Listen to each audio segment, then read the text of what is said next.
Hello, BookTube. I'm Jim, and this is my channel, Jim Reads Too Slow. And this is my week 4 wrap-up for New Worlds November, featuring short stories, science fiction stories, with an emphasis on, this week, dystopian and or apocalyptic themes. Now, New Worlds November is the brainchild of Scott and Becky at the Bookish Bryants, and includes a bevy of top-notch booktubers as hosts. So I'll jump right in. This past week I read 7 stories, starting with The End of the Whole Mess by Stephen King. This story appeared in Omni magazine in 1986, and again in King's Nightmares and Dreamscapes in 1993, and in Wastelands, Stories of the Apocalypse in 2008. And this, I believe, is the first Stephen King story I have ever read. It's a story about unintended consequences. The narrator's super intelligent brother Bobby and his team of scientists discover that the water in a small Texas city contains certain chemicals that result in this city being an island of peace and nonviolence in what is per capita the most violent state in the country, King writes. So Bobby starts producing and stockpiling a distilled concentrated version of this water, with the plan that he's going to dump it into a volcano off the coast of Borneo that's about to have a Krakatoa type eruption with worldwide results. The idea is that the concentrated peace and love water that the volcano sprays into the atmosphere will cover the entire world and fall as rain on everyone, and become part of everyone's drinking water, and thus spread peace and love around the world. And it works. But what wasn't noticed until it was too late was that this Texas city also was an island of Alzheimer's disease, also thanks to the water. So, long story short, the volcano spreads this peace and love water, as well as giving people this super Alzheimer's, and everyone loses their mind and then dies. The apocalypse is coming to a conclusion as the story is being told. So it's not a real up story. The second story I read was Speech Sounds by Octavia E. Butler. It first appeared in Asimov's in 1984 and is a Hugo Award winner. I read it in, if I can get it here, this book, Bloodchild, which I bought thanks to all of you all's recommendations, and I have not been disappointed. In this story, humanity has lost its ability to use spoken language beyond just grunts, noises, and gestures. And the story is about the importance of communication and the consequences or the dangers of miscommunication. It opens with a woman who's taking a bus ride across town to see her family, if they're still alive. A fight breaks out due to 2 men being unable to talk to one another and too willing to take offense at any real or imagined insult. People have even lost the ability to share their names. They carry little tokens with them to share. The narrator's name is Rye, her last name is Rye, and she has a little stalk of wheat pin that she shows people to introduce herself. Because it's kind of like Rye, but people most likely will misinterpret her name as wheat or pin. She gets off the bus and joins a man, apparently a former cop, who introduces himself using a small shiny rock. So she thinks of him as Obsidian. They attempt to stop a murder of a woman, and in the process, Obsidian is killed, and Rye ends up with the woman's 2 little kids. This is a heartbreaking story, but it's the only story that I read this week with any real hope or optimism at the end. The third story I read is Fermi and Frost by Frederik Pohl. This is a 1985, appeared in Asimov's in 1985, and also is a Hugo Award winner.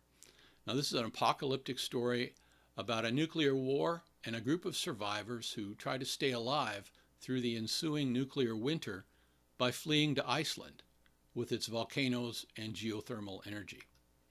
The Fermi in the title refers to the Fermi paradox, which says that due to the size of the universe, the sheer vast number of stars, and the probability that a large number of these might have Earth-like planets orbiting them, and at least a few of them are almost certain to have intelligent life on them. So there's intelligence out there, but if so, why haven't we detected it, or why hasn't it contacted us? The story posits three possible answers to this question. One, there is no life out there. Two, there is life, but for one reason or another, they want to leave us alone. And three, once a civilization reaches the point where it is technologically able to make contact with another planet, it destroys itself due to internal conflicts. I really like this story, except for the ending. Now, Pohl kind of says at the end, on the one hand, there's the ending where the end of nuclear winter came just too late and everybody died. But on the other hand, the end of nuclear winter came just in time. And a few survivors were able to reestablish humanity, communicate with the stars, and that's exactly what happened. At least one would like to think that. Come on, Fred. I hated the ending. The fourth story, A Desperate Calculus. It's a dystopian apocalyptic novelette by Gregory Benford from the 1995 anthology New Legends. It's about a couple. She's a doctor who's trying to halt a pandemic. And he's a scientist who's collecting plant and insect samples in South America for a species bank that would help to reestablish these species after they've gone extinct. Now, they appear to be working hard to salvage what they can of a world that's like spiraling downward. It's going down the drain. But there's a major twist. It caught me by surprise. They're trying to save the planet, all right, but people not so much. My fifth story, There Will Come Soft Rains by Ray Bradbury. It's a 1950 post-apocalyptic story, a version of which first appeared in Collier's magazine, and later that year in his anthology, The Martian Chronicles. This story is about a smart house that survives a nuclear war, only a little bit singed, that's killed all the people.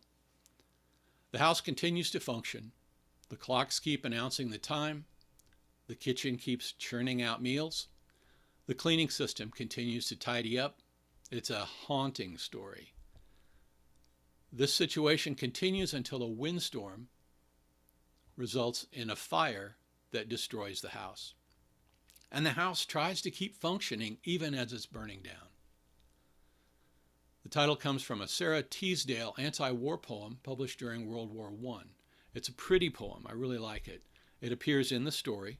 It's about how nature is indifferent to mankind and would indeed keep on going despite our extinction. Story number 6, I Have No Mouth and I Must Scream, another Hugo Award winner by Harlan Ellison, published in 1967 in If, Worlds of Science Fiction, and again in Ellison's short story collection of the same name. It's a post-apocalyptic story about an all-powerful computer that hates humanity for making it sentient. And so it's torturing the last 5 surviving people on Earth for its own amusement. In the end, the narrator isn't even really a human anymore. It has psychological and religious elements that I'm still trying to unpack, and it is not a happy story. But at least it's well written.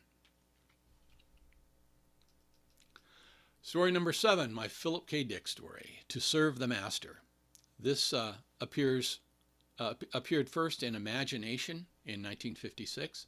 It's a post-apocalyptic dystopian story about a post-robot world run by corporations. At one time in the story's past, robots did all the drudge work, freeing people to create and live light, artistic lives and lives of the mind. But the robots grew to feel themselves superior since they did all the real work, and they revolted. In the ensuing war, all the robots were destroyed, but then corporations took over and tried to rebuild. Life is not at all good for people, and even asking questions about robots, about the past, even about automation, are off limits. So our protagonist stumbles upon a busted up old half-functioning robot that's been lying at the bottom of a crater with a bunch of other junk for over 100 years. And the robot begins telling his version of pre-war life as it rebuilds itself with parts that our hero brings to it. And this man believes what the robot says because his life is so horrendous. He longs for something better, for not just himself, but for all people. By the end of the story, though, he is abandoned at the bottom of this crater with an unexploded nuclear device, and another robot war looms. So those are my 7 stories for week 4 of New Worlds November. But I also read this little guy,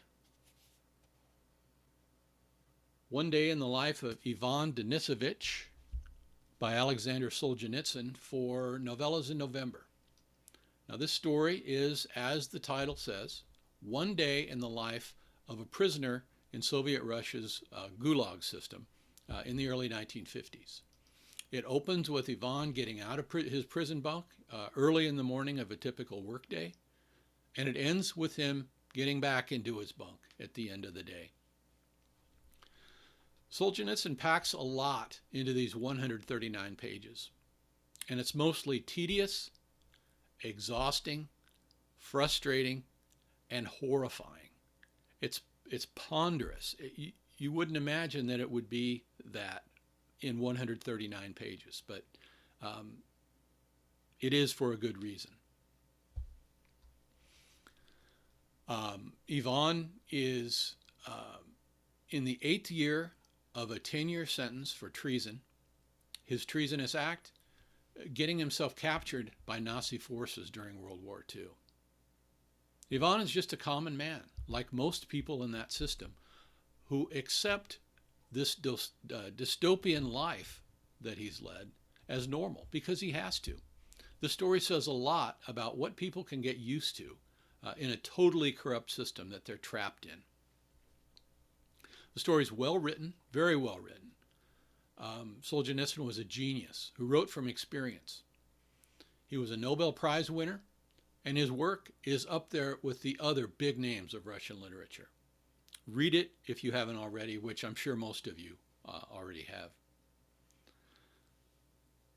Okay, so my next video, I guess, will be a wrap-up for November, all of my November reads. Then I guess I'm on my own to start coming up with my own content. Please like and subscribe to my channel. Let me know that you're out there. Until next week, so long, BookTube.